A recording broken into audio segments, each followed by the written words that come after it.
जहां बात होती है फ्रीडम ऑफ एक्सप्रेशन की, वहां नाम आता है अनुराग कश्यप का।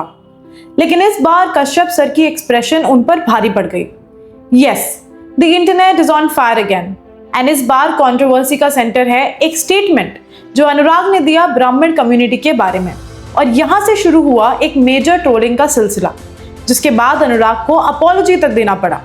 But now the question is, क्या ये सिर्फ एक मिसअंडरस्टूड ओपिनियन था, या एक और बार अनुराग कश्यप ने अपनी रेज को एजी एक्टिविज्म के नाम पे जस्टिफाई किया?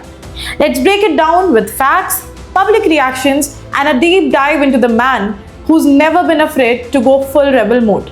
सब शुरू हुआ एक रिमार्क से, जहां अनुराग कश्यप ने अपने पोस्ट पे आए कमेंट पर रिप्लाई करके बोला, I'll urinate on Brahmins। फिर क्या था, कुछ ही देर में वो कमेंट सुर्खियों में बदल गया and a heated discussion intensified surrounding his aggression and actions। उनका remark comes in the wake of his criticism of CBFC and certain Brahmin groups। अनंत महादेवन की फिल्म फुले, जिसका रिलीज पोस्टपोन कर दिया गया because of protest by the ब्राह्मण community in Maharashtra, जिनका कहना था कि फिल्म में हिस्टोरिकल फैक्ट्स मिस इंटरप्रेटेड हैं, paving the way for a national debate and scrutiny. Kashyap ने इस पर इंस्टाग्राम पे पोस्ट करके कहा था कि भाई मिलके डिसाइड कर लो, इंडिया में कास्टिज्म है या नहीं, और जब कास्ट सिस्टम ही नहीं है तो काहे का ब्राह्मण, कौन हुआ?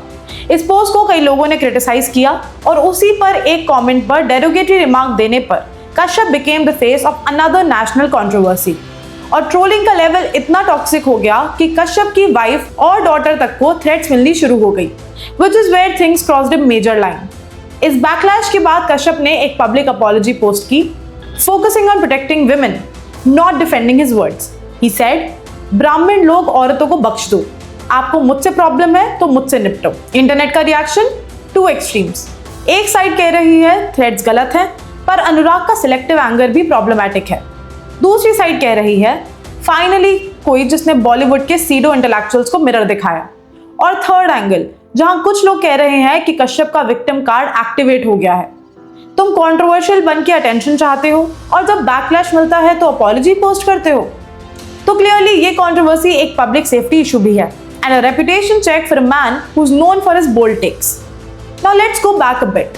कि वही अनुराग कश्यप हैं जिन्होंने गैंग्स ऑफ वासेपुर में वायलेंस को आर्ट बनाया, जिन्होंने अगली और ब्लैक फ्राइडे जैसी मूवीज में सिस्टम पर फुल अटैक किया, पर उनके पर्सनल इंटरव्यूज, ट्वीट्स और पोस्ट हमेशा से अग्रेसिव और प्रोवोकेटिव रहे हैं। Remember the time he called out the Prime Minister in expletive loaded tweets? या जब उन्होंने CAA NRC प्रोटेस्ट में एक्टिवली पार्टिसिपेट किया, और जब उन्होंने कहा कि India is no longer a safe country for minorities, वो भी कांस के रेड कार्पेट से। तो सवाल ये उठता है, क्या कश्यप का ब्रांड सिर्फ रेज और रेजिस्टेंस है, या फिर ये एक इमेज है जो उन्होंने बनाई है to remain the edgy rebel of Bollywood? Let's be real, Anurag Kashyap का काम कभी भी मेन स्ट्रीम नहीं रहा, पर जब पब्लिक उसे क्वेश्चन करती है, उनका रिस्पॉन्स होता है या तो सार्काज्म, या एंगर, या straight up blocking on Twitter.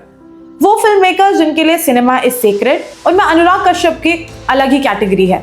I'll say what I want, screw your sentiment। अब आयरनी ये है कि जिन्होंने सिनेमा से सेंसरशिप हटाने की लड़ाई लड़ी थी, उनका खुद का ओपिनियन सेंसरशिप वर्दी बन गया है। So is this another chapter in Anurag versus the system? या एक warning bell for celebrities who think public sentiment is a joke? But one thing is clear, controversy का क्राउन अभी भी अनुराग कश्यप के सर पर ही है। Let us know in the comment section what you think about this Anurag Kashyap chaos. Free speech या selective rage? Artist या attention seeker? And for more such engaging content, stay tuned with us.